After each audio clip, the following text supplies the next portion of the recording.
की दुनिया। आज हम सब अपने माँ बाप के लिए दुआ करेंगे।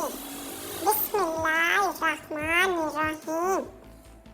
जब माँ छोड़कर जाती है तो कोई दुआ देने वाला नहीं होता। जब बाप छोड़कर जाता है तो कोई हौसला देने वाला नहीं होता। या अल्लाह हम सबके वालिदैन को, माँ बाप को सदा सलामत रखना, आमीन। मेरी वीडियो अच्छी लगी हो तो मेरी वीडियो को लाइक, चैनल को सब्सक्राइब जरूर कीजिएगा। शुक्रिया, अल्लाह हाफिज़।